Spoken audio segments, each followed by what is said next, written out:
এই মুহূর্তে আমরা যেটা খবর পাচ্ছি, পাহাড়ে প্রথম খবর আসতে শুরু করেছে এবং মিরিক পুরসভা দখলের পথে তৃণমূল কংগ্রেস, যেখানে 9টা ওয়ার্ডের মধ্যে 6টার যে প্রবণতা দেখা যাচ্ছে তাতে 6টাতেই এগিয়ে রয়েছে তৃণমূল কংগ্রেস। আমাদের সঙ্গে টেলিফোন লাইনে রয়েছেন কমলিকা সেনগুপ্ত। কমলিকা, দেখো মৌপিয়া, ইনিশিয়াল যে ট্রেন্ড আসছে তাতে 9টা ওয়ার্ডের মধ্যে 6টাতে এগিয়ে রয়েছে তৃণমূল কংগ্রেস এবং 3টিতে এগিয়ে রয়েছেন গোর্খা জনমুক্তি মোর্চা।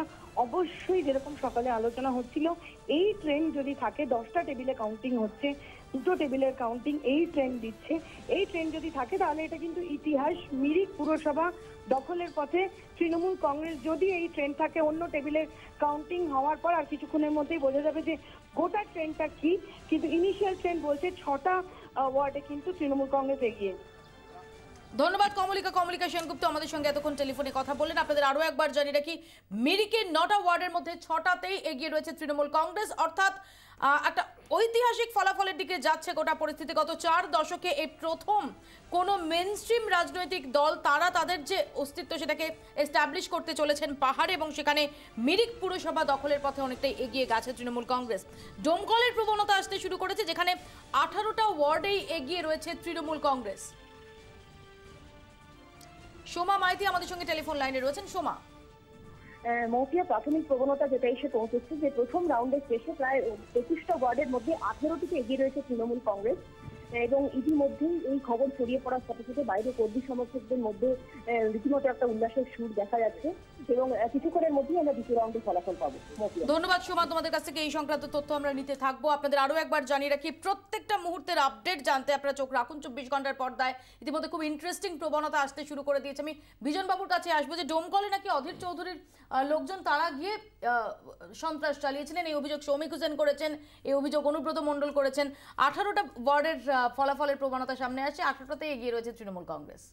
আসলে গড় বলে যে কিছু হয় না, এবং ক্ষমতায় কিছুদিন থাকার পর তার বিরুদ্ধে মানুষ কথা বলতে শুরু করে, সেটাই প্রমাণ হয়ে গেল। এবং ডোমকলের ক্ষেত্রে এটার প্রমাণ আরও হবে যখন রেজাল্ট বের হবে। এই যারা বিরোধিতা করার জন্য হারার আগে তো একটা যুক্তি চাই যে আমি কি বলবো। রাজ্যের সভাপতি থাকতে হবে আমায়, রাজ্যের সভাপতি থাকতে গেলে আমাকে যদি একটা কেস না করতে পারি, আমি একটা আদালতে না যেতে পারি, তাহলে আমি সোনিয়া গান্ধীর কাছে মুখ দেখাবো কি করে? আমাকে তো কিছু যুক্তি দিতে হবে। 2014, আমি আর একটা কথা বলে নিই, 2014তেও সেন্ট্রাল বাহিনী দিয়ে ভোট হয়েছে, 2016তেও সেন্ট্রাল বাহিনী দিয়ে ভোট হয়েছে। এই দুটো নির্বাচনে প্লিজ বলে নি, আমি একটু বলে নি, 42টার মধ্যে 34টা পেয়েছিল তৃণমূল কংগ্রেস লোকসভায়। 2016তে 284টার মধ্যে পেয়েছে 211।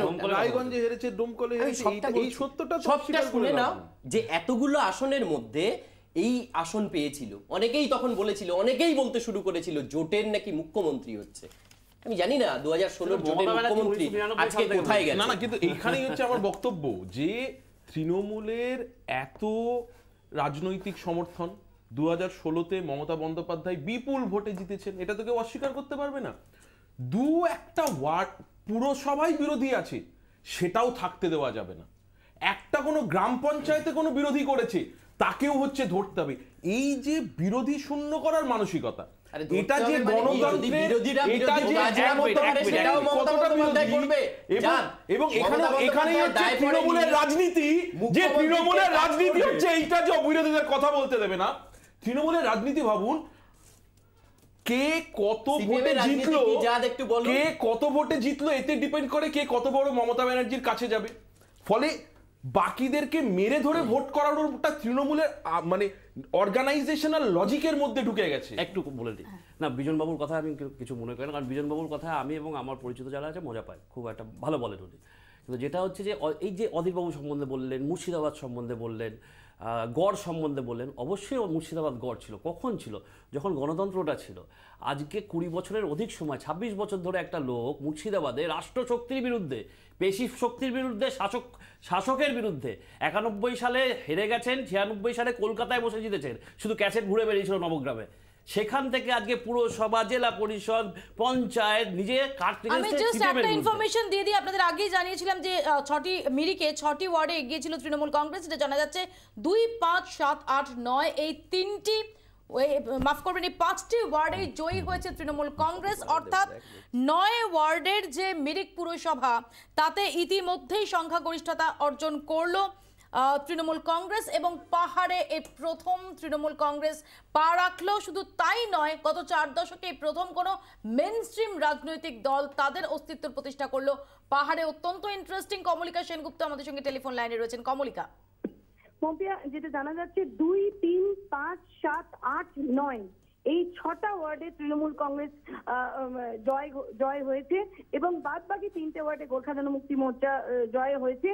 একেবারেই হিস্টোরিক। এবং যেটা মনে করা হচ্ছিল, তৃণমূল কংগ্রেস যেটা দাবি করছিল যে পাহাড়ে প্রথম পরিবর্তন মিরিক দিয়ে তারা শুরু করবে, আজকে সকালের সবচেয়ে প্রথম ট্রেন্ড এবং প্রথম বলা যেতে পারে পুরসভা দখলের যে খবর, সেটা তৃণমূল কংগ্রেসের পাহাড়ের মিরিকের তরফ থেকে যা তারা ক্যালকুলেশন করেছিলেন সেই অনুযায়ী 6টা ওয়ার্ডে তৃণমূল কংগ্রেস এগিয়ে এবং স্বাভাবিকভাবে সংখ্যাগরিষ্ঠতা তাদের কাছে রয়েছে। সুতরাং প্রথম পাহাড়ে পুরসভা দখল করতে চলেছে তৃণমূল কংগ্রেস।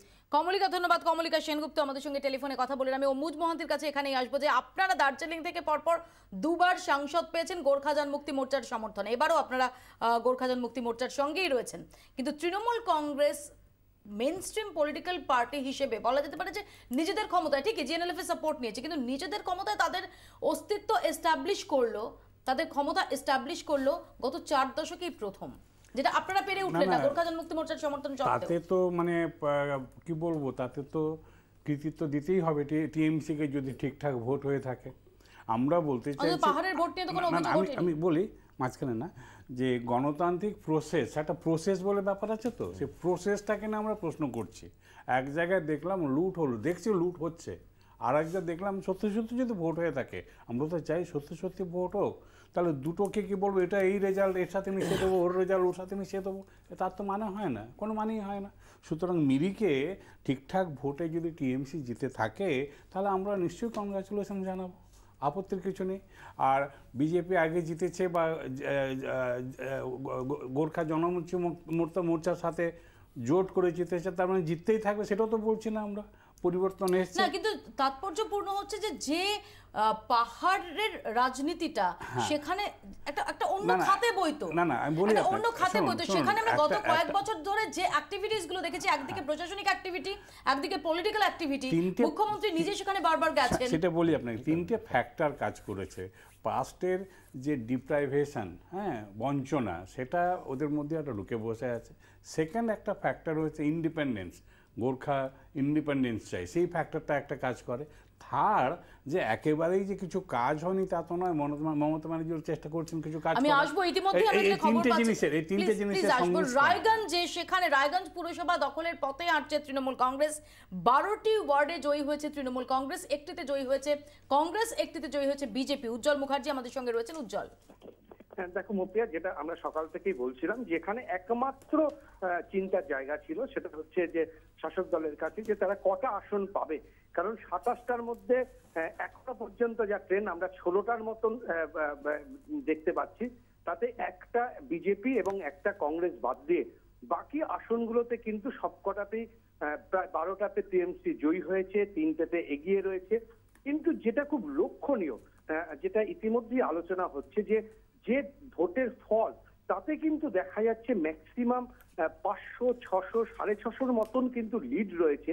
একটা দুটো ব্যতিক্রম ওয়ার্ড আছে যেখানে ইতিমধ্যে লিড প্রায় 2500-এ পৌঁছে গেছে 16 নম্বর ওয়ার্ডে। এছাড়া কিন্তু ভোটের যে মার্জিন সেটা কিন্তু খুব বেশি না।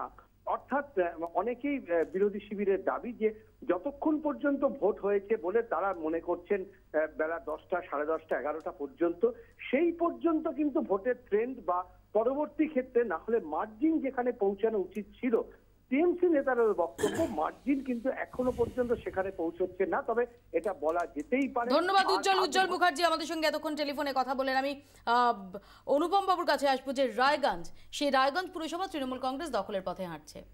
প্রিয়দা যদি আজকে সুস্থ থাকতো আবার অসুস্থ হয়ে যেত। মানে প্রিয়দার সাজানো শহর, প্রিয়দা যে সব শহরটাকে নিয়ে স্বপ্ন দেখতো, রায়গঞ্জ ঠান্ডা শান্ত শহর। আমরা বহুবার রাজনৈতিক কারণে গেছি, প্রিয়বাবু যখন সুস্থ ছিলেন তার নির্বাচনে গেছি, পরে দীপা দাশবংশীর নির্বাচনে গেছি। সেই শহরটা একটা সুন্দর শহর। মহিদ্দা ওখানে একটা মানে প্রবাদ প্রতিম ব্যক্তিত্ব, একটা শান্ত ভদ্র কাজের মানুষ, কাছের মানুষ, সবাই জানে। তা আমরা তো বলছি না এটা ভোট নয়, তো ভোট রায়গঞ্জের মানুষ জানে যে মোহিত সেনগুপ্ত কী। তারা এইটা নিয়ে আমাদের কোনো চিন্তার কোনো কারণ কিন্তু নেই। আপনি যেটা বলছেন যে প্রিয়রঞ্জন দাস মুন্সির যে সংগঠন এবং যে লেগাসিটা সেটাকে বহন করার দায়িত্ব কাদের? সেটা তো কংগ্রেস কর্মী সমর্থকদের। একদম তারা কি পারছেন? এটা কি আপনাদের নিজেদের ব্যর্থতা? পারবে কি করে? আমি এই যে কিছুক্ষণ আগে বলছিলেন না বিজনবাবু, সৌমিক হোসেন, অনুব্রত মণ্ডল, আমার আজকে সামনে পেছনে 50টা সিকিউরিটি দিয়ে দিন না, যেটা সৌমিকের সঙ্গে আছে, আর ডিএমএসপি আমার কথা উঠবে বসবে, আমি সংগঠন কাকে বলে করে দেখিয়ে দেবো।